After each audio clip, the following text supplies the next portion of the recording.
ان اول بیت وضع للناس اول کوټه چې کیښودل سوې ده په مځکه للذي هغه ده ببکة مبارک چې بکه مبارکه ده وهدى للعالمین او هدایت عالمینو ته.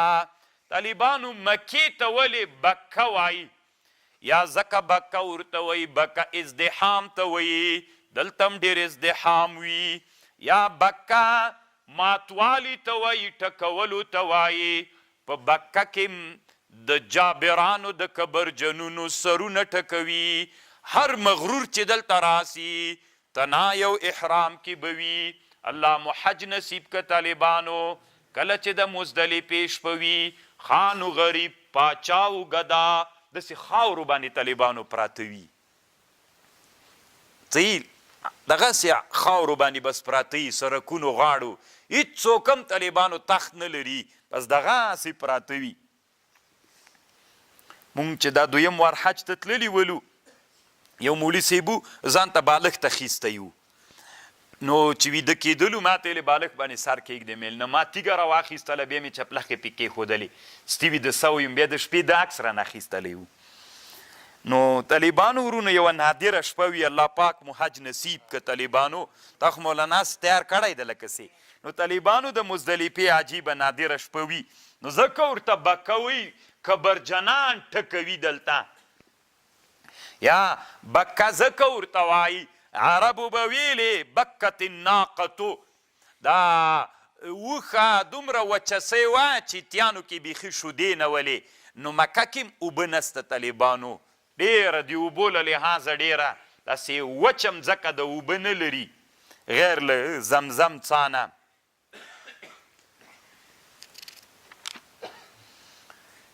اول بیت وضع للناس للذي ببکة مبارک وهدى للعالمین. طالبانو اوله کوټه چې د دنیا په سر کې ښودل سوې، یو بنا د طالبانو یوه نزعه ده، یوه بنا ده، یوه وضعه ده. نو یو بنا د بیت الله ده، یو اصل وضع د بیت الله ده. نو وضع د بیت الله او د بیت المقدس په مابین کې 40 کاله فرق ده وضع یې، اما بنا کې خو بیا ډېر فرق ده. هغه حضرت داود علیه السلام د اوسنی بیت المقدس بنا کړی او دا ابراهیم علیه السلام بنا کړی چې اسماعیل علیه السلام ورسره و، هغه داود علیه السلام بنا کړی ده او سلیمان علیه السلام یې اتمام کړی بیت المقدس. نو ډېر خوند کوي طالبانو، کله کله به تاسې دغه ورځو کې د بیت المقدس د جومات ویډیوګانې وینئ چې مسلمانان بیخي په زرګونو زرګونو مسلمانان هلته داسې حالت کې چې اشغال ده، مسلمانان هلته منځونو ته ځي. الله عز وجل د اسلامي امت کې داسې درد را پیدا کي چې پرون که بیګا و رښتیا د حماس ویان هغه یو خبر کړی وله اسلامي امت ته چې د مسلمانانو 2 میلیارد مسلمانانو په دنیا کې تاسې داسې حالت کې د رب عبادت کوئ چې بیت المقدس غلام او اسیر او احتلال او اشغال ده. طالبانو ورونو څنګه افغانستان اشغال او د جهاد فکر در سره و، خو کله چې دا چې آزاد سو نور جهاد ختم سو، هیڅ خبره نسته ده. سره له دې د رسول صلی الله علیه وسلم د ټولو انبیاو مدفن د اسلام اولینی قبله اشغال ده. هیڅ جهاد فرض نه ده په مسلمانانو باندې، هیڅوک هم فکر نه لري د ځان سره. هر سړی په دې مصروف ته چې جامع اشي ووایي او د میبزي هواشي ووایي، په دې باندې بیا انشاءالله 20 کاله ووتل دی به بیا بیت المقدس ازادوي.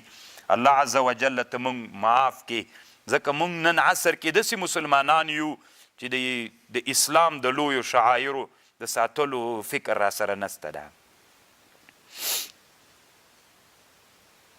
فیه آیات بینات، فیه پدی بیت الله کې آیات بینات، آیتون دی واضح، مقام ابراهیم، یو لغین مقام ابراهیم دا.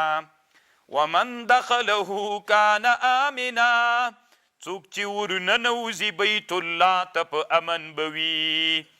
ولله على الناس حج البيت ولله على الناس حج البيت من استطاع إليه سبيلا ومن كفر فإن الله غني على العالمين.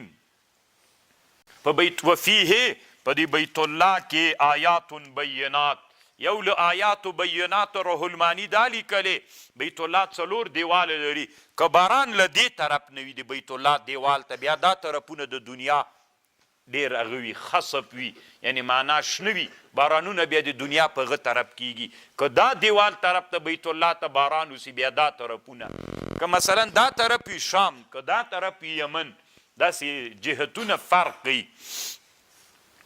او که څلور د باران څلور طرفه بیت الله ته وي نو بیا ټوله دنیا باندې الله عز وجل هغه کال باندې نورې ډېرې خبرې کړي دي. بیت الله باندې مرغان نه تیریږي، په بیت الله دا نه تیریږي په بیت. نو طالبانو ورونه د مرغانو خبره خو صحیح نه د خپل روح المانیم کړې ده.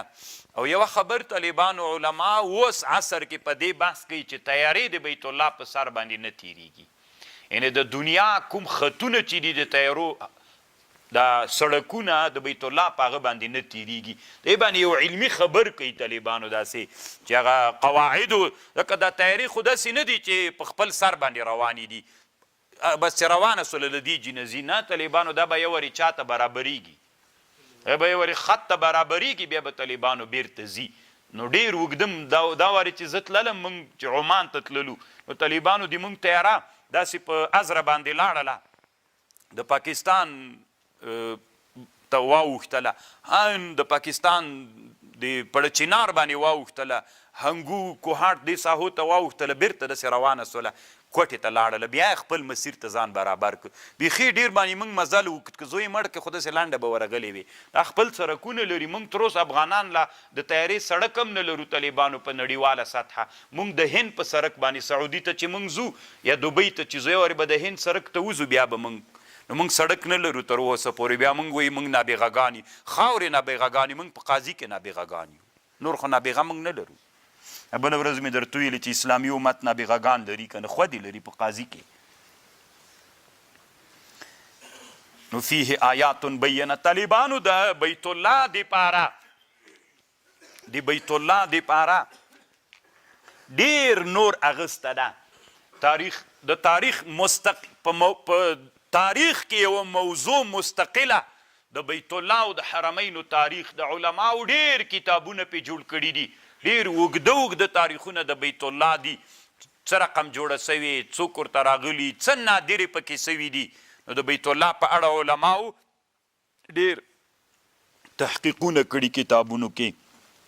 یوه خبر یو عالم دنیا کې تیر سوی ده، علامه فاسی ورته وایي، فاسی المالکی، یو تاریخ د بیت الله جوړ کړی، شفاء الغرام فی تاریخ بلد الحرام، 2 جلدونو کې ده، 900 کې تیر سوی دا سړی. ما سره دا کتاب ستا، عوامو کې مشهوره ده، وی په بیت حجر الاسود کې یو سپین ټاپی ده، دا چې ختم سی چې قیامت راځي، دا د دې ختمېدل هم د قیامت له علامونه ده، عوامو کې مشهوره ده. دا خبر دروغ د طالبانو دې کتاب کې رد کړې ده.